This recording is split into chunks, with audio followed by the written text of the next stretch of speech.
Welcome to Valente Brothers TV, once again from our headquarters in North Miami Beach. We're going to continue talking about Jiu-Jitsu history and following the chapters of this amazing history. Today we're going to talk about the role that the emissaries of Jiu-Jitsu had in the spread, in the propagation of Jiu-Jitsu throughout the world. Yes, Jiu-Jitsu, as we discussed in previous episodes, developed in Japan, first with the samurai warriors. We also talked about the prehistory, the sumo wrestling in Japan, even before that in other parts of the world. And with the Meiji Restoration, Japan opened its ports and its culture for more interaction with the Western world. And a result of this was that the Western world became very curious about the Japanese ways, about the Japanese culture. And one of the aspects of Japanese culture that immediately captivated the minds, the curiosity of Westerners was their wrestling style, which they called Jiu-Jitsu. And Japanese fighters, Japanese Jiu-Jitsu teachers, saw an opportunity to move abroad, to move to the West in order to teach Jiu-Jitsu. Should we mention the Japanese-Russia war? Well, when the Japanese came, that became one of their best marketing tools. The fact that Japan won. A very small island was able to defeat a giant like Russia, attributing much of its success to the philosophies of Jiu-Jitsu. But initially, starting around the year 1900, the first ones to come were Yukio Tani and his brother Kane Otani, together with another Jiu-Jitsu practitioner called Yamamoto. The three of them came, brought to England, to London, by Barton Wright, who was instrumental in the development and the dissemination of Jiu-Jitsu in England and in Europe, for bringing these Japanese masters. Barton Wright was a businessman who had spent some time working in Japan and actually trained Jiu-Jitsu in Japan, became fascinated with the art of Jiu-Jitsu, and saw the value of teaching Jiu-Jitsu. He actually created his own adaptation. He called it Bartitsu, his own adaptation of Jiu-Jitsu and mixing it with other martial arts styles. But he was the one responsible for bringing Tani and for starting the Jiu-Jitsu craze in Europe. Tani's brother and Yamamoto actually went back to Japan, but Tani stayed. Later, you had also Sadakazu Uenishi, who also came to London, and a few years later, Taru Miyake. These, in my opinion, were the most important figures in the dissemination of the art in Europe. And interestingly, they were not from the Kodokan.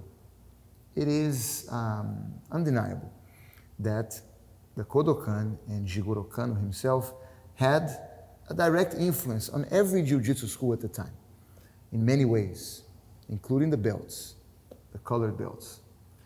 Even though it's also important to remind our friends that the Kodokan school was established in a very small way initially. Correct. In 1882. So we're talking about not even 2 decades. Correct. Of influence. Yes. So the point is that these practitioners, these Jiu-Jitsu teachers, came to England, and they were, as I said, they were disciples of other Jiu-Jitsu schools, most notably what was happening in Osaka at the Handa Dojo, which was very famous at the time. South of Tokyo. Correct. And in the 1890s, there was a huge movement of ground fighting in Osaka. That's also very debatable. Some historians, some judo aficionados often send us comments and messages, which we really appreciate. And welcome. Yeah, and welcome. But sometimes it seems that they don't really appreciate that. They believe that it's not quite true. And also the fact that maybe sometimes, and it's really not our intention because we are admirers of Jigoro Kano. I don't think in the Jiu-Jitsu community there are more admirers of Jigoro Kano than here at Valente Brothers. So that's really not our intention. However, we don't believe that Jigoro Kano created Jiu-Jitsu or Judo from scratch, right? He was a Jiu-Jitsu practitioner. He practiced in the styles of Kito-ryu and Tenjin Shinryu. And he was someone there was another style too that I forget his name. I forget the name. The main ones were Tenjin Shinryu Yes. and Kito-ryu. And he really liked the throwing techniques. And part of his mission was to bring the throws to the forefront of Jiu-Jitsu training. He felt that the emphasis had been before too much on ground fighting. And that was something that occurred in the 19th century through the development of Tenshin Shinryu. They were very focused on ground fighting, and many of the matches were being decided on the ground.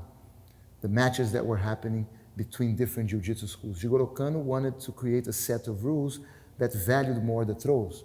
And then when he formed the Kodokan and started doing his challenge matches in the 1880s against other Jiu-Jitsu schools, he adapted the rules so that the matches could be decided with throws. And most of those matches were decided with throws. So that tells us that they were scoring points and allowing for a throw, as it is today with judo, to actually win the match. I don't know exactly how many throws, if it was one throw or two throws, ippon, nippon, but you had the ability to win the match with throws. And previously, even though there was no set rule system, a lot of the matches kept going until somebody submitted. And there was a huge debate in Japan about the rules, if it should be more on the ground, more standing, more the throws, more the grappling. And it was clear that judo was a modern style of jiu-jitsu, more focused on throws than what had been done before. And these exponents of jiu-jitsu who came to Europe, they were Iwanishi, Tani, and Miyake. They were all more specialized in the ground. Now, you also had Kodokan representatives traveling as well. You had Tomita, who was one of the four guardians of the Kodokan, actually Jigoro Kano's first student and first black belt. He traveled to America with Mitsuyo Maeda, who would end up in Brazil and introducing Jiu-Jitsu in Brazil. You had Yamashita, who actually was so successful in his teachings in America that he was teaching actually the President Theodore Roosevelt was training Jiu-Jitsu in the White House. And so you had judo exponents who were explaining the differences between judo and jiu-jitsu and trying to establish judo, as did Tomita. And then you had, in England, jiu-jitsu exponents who were actually using the name jiu-jitsu and teaching jiu-jitsu as a style with throws, influenced by the Kodokan, but more ground than you would see with the Kodokan members. And we're going to talk about that Kodokan influence later as well in a future chapter. To finalize this chapter, which is the introduction of these emissaries in the propagation of Jiu-Jitsu in the West, is there anyone else that we should mention? Of course, Kawawishi. Yes, he was in important France as well. He and came a little bit later. I think these, which I mentioned, are the main ones. And then Akitaru Ono. Akitaru Ono had an important role because he was a bigger. Japanese are usually small, right?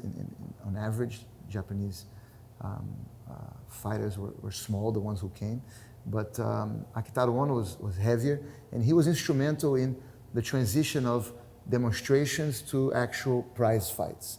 And he actually convinced Mitsuyo Maeda, who was from the Kodokan, to start engaging in prize fighting. even coming to Cuba. Correct. He traveled around We the have world. a picture in our museum. But so did Uenishi, so did Tani, and so did Miyake. They all became very involved in the circuit of wrestling. Prize fighting. Catch wrestling, prize fighting, fighting under different rules.